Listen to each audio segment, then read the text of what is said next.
Whittington and his cat, in the reign of the famous King Edward III. There was a little boy called Dick Whittington, whose father and mother died when he was very young. As poor Dick was not old enough to work, he was very badly off. He got but little for his dinner, and sometimes nothing at all for his breakfast, for the people who lived in the village were very poor indeed, and could not spare him much more than the parings of potatoes, and now and then a hard crust of bread.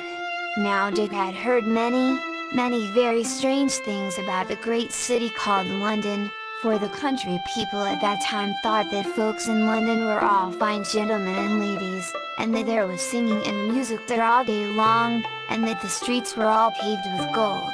One day a large wagon and 8 horses, all with bells at their heads, drove through the village while Dick was standing by the signpost. He thought that this wagon must be going to the fine town of London, so he took courage, and asked the wagoner to let him walk with him by the side of the wagon. As soon as the wagoner heard that poor Dick had no father or mother, and saw by his ragged clothes that he could not be worse off than he was, he told him he might go if he would, so off they set together. So Dick got safe to London, and was in such a hurry to see the fine streets paved all over with gold, that he did not even stay to thank the kind wagoner but ran off as fast as his legs would carry him, through many of the streets, thinking every moment to come to those that were paved with gold, for Dick had seen a guinea 3 times in his own little village, and remembered what a deal of money it brought in changed, so he thought he had nothing to do but to take up some little bits of the pavement, and soon would have as much money as he could wish for.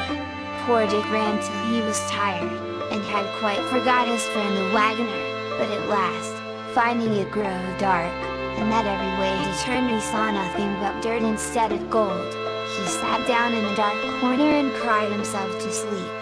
Little Dick was all night in the streets, and next morning, being very hungry, he got up and walked about, and asked everybody he met to give him a halfpenny to keep him from starving, but nobody stayed to answer him, and only 2 or 3 gave him a halfpenny, so that the poor boy was soon quite weak and faint for the want of victuals.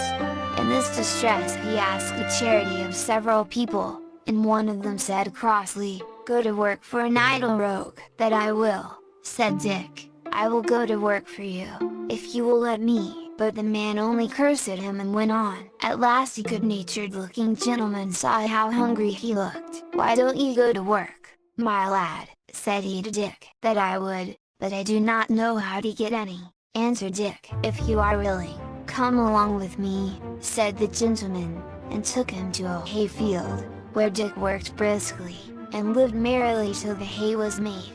After this he found himself as badly off as before, and being almost starved again, he laid himself down at the door of Mr. Fitzwarren, a rich merchant.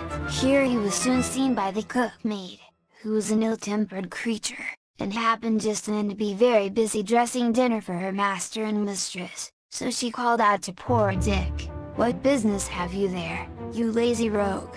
There is nothing else but beggars. If you do not take yourself away, we will see how you will lick a sousing of some dish water. I have some hair hot enough to make you jump." Just at that time Mr. Fitzwarren himself came home to dinner, and when he saw a dirty ragged boy lying at the door, he said to him, "Why do you lie there, my boy? You seem old enough to work.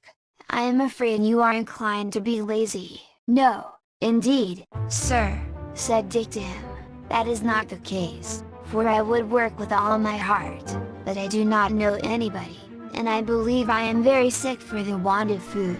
"Poor fellow, get up, let me see what ails you." Dick now tried to rise, but was obliged to lie down again, being too weak to stand, for he had not eaten any food for 3 days, and was no longer able to run about and beg a halfpenny of people in the street. So the kind merchant ordered him to be taken into the house, and have a good dinner given him, and be kept to do what work he was able to do for the cook.